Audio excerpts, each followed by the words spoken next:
60 కోట్లను వెంటనే టీఆర్ఎస్ ప్రభుత్వం తీసుకొచ్చినటువంటి 60 కోట్లను వెంటనే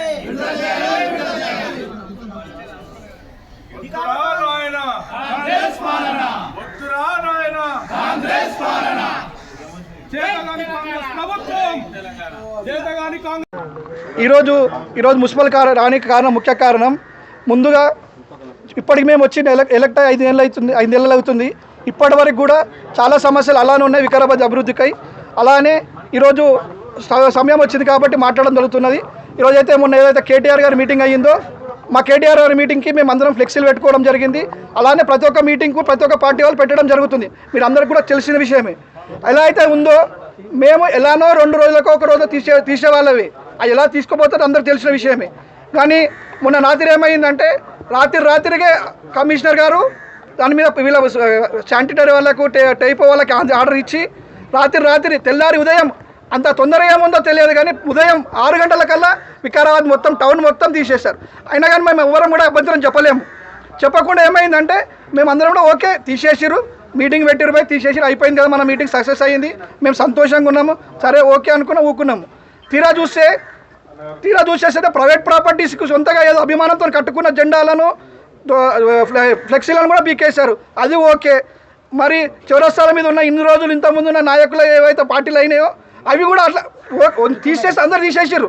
మేమేం అభ్యంతరం చెప్తలేము, ఎవరికి కూడా తీసేసారు, ఓకే రూల్ ప్రకారం తీసేసారు అనుకుందాం. కానీ ఒకరికి తీసుడు ఒకరికి న్యాయం ఒక అన్యాయం చేస్తుడేనా? తీస్తే అన్ని తీయమంటున్నాం. మేము వద్దలేము. కమిషనర్ మేము మొన్న లేపాము, అంతకుముందు కూడా చెప్పాము, సార్ తీస్తే అందరికి తీయండి, మేము అభ్యంతరం చెప్తలేము. కానీ ఒకరు తీయొద్దని ముందే చెప్పినాం. బడ్జెట్ ఉన్నది కాకపోతే అక్కడ ముందరనే ఉన్నది, ఇదేమో పెయింట్ ఏమో చేసినట్టు. మున్సిపల్ చైర్మన్ ప్రమాణ స్వీకారం అయ్యి ఎన్ని రోజులు అయింది, ఇంకెందుకు బోర్డు రాయలేదు? ఏమన్నా బంగారు అక్షరాలతో రాపిస్తున్నారు? అట్లేం లేదు, అది ముందర ఆల్రెడీ ఎంట్రన్స్ లోనే ఉన్నదని రాపిలేదు అట్టుంది. చెత్తబండ్లకు మైకులు కూడా తగ్గిపోయినాయి సార్. దాంతో ప్రజలు కూడా పొద్దునేసేటోళ్ళు కూడా వచ్చేది కూడా సమయపాలన కొన్ని ఖరాబ్ అయినాయి. దానికి పోయిన కౌన్సిల్ శాంక్షన్ కూడా తీసుకున్నారు, అవి రిపేర్ చేపిస్తారు. సార్ వీళ్ళు అలిగేషన్ ఏంది టీఆర్ఎస్ వాళ్ళు?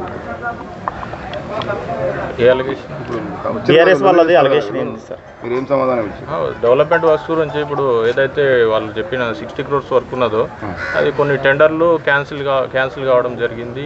మళ్ళీ పిలవడం వల్ల డిలే అయింది. ఇప్పుడు అది అగ్రిమెంట్ స్టేజ్లో ఉంది ప్రస్తుతం. వాళ్ళు ఒక బ్యాంక్ గ్యారంటీ సబ్మిట్ చేస్తే అగ్రిమెంట్ కంక్లూడ్ చేస్తారు.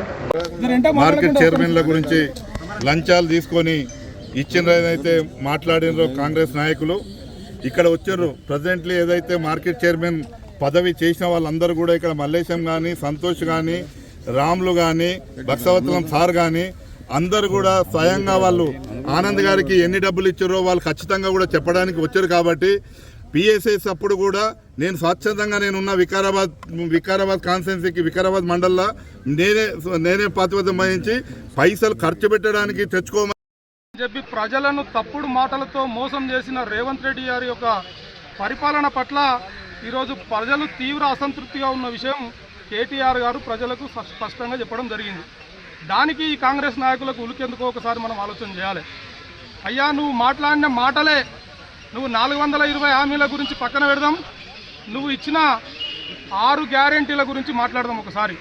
నువ్వు ఇచ్చిన 6 గ్యారెంటీలలో ఒక ఆర్టీసీ బస్సు, ఒక గ్యాస్ సిలిండర్ తప్ప నువ్వేం చేసినావో ఒకసారి ఆలోచన చేసుకోవాల్సిన అవసరం ఉన్నది.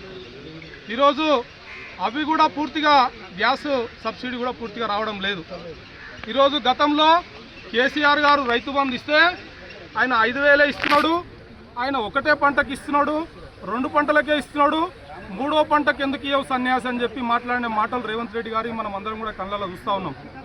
మరి అదే నువ్వు ముఖ్యమంత్రి అయినావు కదా, నువ్వు 5,000 ఇస్తానని నువ్వు 7,500 ఎకరానికి వంశం చేసే సేవలను ముద్దమల్లప్ప గారు కానీ వీరమల్లప్ప గారు చేసిన సేవలను గుర్తించి మాకు ఆపోజిట్లో ఉన్న పార్టీ ఉన్నప్పుడు కూడా వచ్చేసి మీ సేవలు ఎప్పుడే కానీ వికారాబాద్ ఊరికి అభివృద్ధి కావాలి అని చెప్పేసి ఉండే ఉద్దేశంతో పిలిచిండు. ప్రేమతో కలిసి ఎక్కడ కూడా ఆయనకు డబ్బులు ఇచ్చినట్టు కానీ ఆయనకు మా దగ్గర అడిగినట్టు కానీ ఎక్కడ కూడా లేదు. ఇది ఎక్కడొచ్చి చెప్పమంటే కూడా చెప్తాను నేను. ఆయన ఓన్లీ సేవా దృక్పథంతో మంచి మనుషులు మీరు ఎందుకంటే ఇప్పుడున్న ఈడ గాంధీ పార్కు కూడా చూడండి, మా తాతగారైన వీరమల్లప్ప గారు చేసిండ్రు. ఈ గాంధీ పార్క్ ఫస్ట్ చైర్మన్ ఉండే. అంటే ఆ చైర్కు మేము చాలా విలువ ఇస్తాం. ఆ చైర్లో కూర్చున్నప్పుడు పద్ధతితో ఉండాలి, జాగ్రత్తగా ఉండాలని చెప్పేసి అన్నాడు. మార్కెట్ కమిటీ చైర్మన్ కూడా ఉన్నప్పుడు 1950s ఆయన్నే చేసిండు. ఆ మార్కెట్ యార్డ్ చేసిండు, వీర్ మల్లప్ప గారే చేసిండ్రు అప్పుడు ఆయన. అయితే ఇవన్నీ అవాస్తవాలు, డబ్బులు ఇచ్చేసి ఆయన చేయడం. మాకు మర్పల్లి మార్కెట్ చైర్మన్ గా గత 35 ఏళ్ల నుంచి మార్కెట్ కమిటీ ఏర్పడ్డ నుంచి కూడా బంటారం మండలికి ఇయ్యలేదు. మేము అక్కడ బంటారం మండల్లో సేవ చేసిన తెలుసుకొని చానేళ్ల నుంచి రాజకీయంలో ఉంటున్నాడు, సేవ చేసి ఎటువంటి పదవులు పొందలేరని ఒక బీసీ వచ్చినందుకు బంటారం మండలం నుండి 3 మండలాలకు కలిపి నాకు ఒక ఛాయిస్ ఇచ్చిండు. మేము ఆ ఛాయిస్లో ఆనంద్ సార్ గారికి ఎవ్వరు ఎన్ని పోర్షన్లు తెచ్చినా కూడా ఏమండు, నాకు అవసరం లేదు, మాకు పార్టీకి పనిచేసేటోడు కావాలి. ఎంతోమంది లీడర్లు అడ్డం వచ్చిండ్రు, మాకు పార్టీకి పనిచేసేటోడు కావాలి. ఎంత అంటే డబ్బులు మీరు కోట్ల రూపాయలు పెట్టు నా దగ్గరికి, నా కంపౌండ్లో కూడా అడుగు పెట్టేటోడు నాకు అవసరం లేదు, నేను ఎవరిని చెప్పినో గాడికి పార్టీకి చేసేటోడు కావాలని చెప్పి నన్ను ఇప్పుడు 1 year ఉండే 1 year నీకు ఇస్తా, 1 year వేరే వాళ్ళకి కూడా అందరికి ఛాయిస్ అంటే సరే సార్ మీ ఇష్టం అని చెప్పి 1 year ఇచ్చినాం. ఎవడైతే నిన్న మాట్లాడినరో మార్కెట్ చైర్మన్లకు డబ్బులు తీసుకున్నాడు ఇచ్చిండని కరెక్ట్ 1 అయ్యబ్బ కుడితే ఇచ్చింది మార్కెట్ చైర్మన్లతోటి గుళ్ళ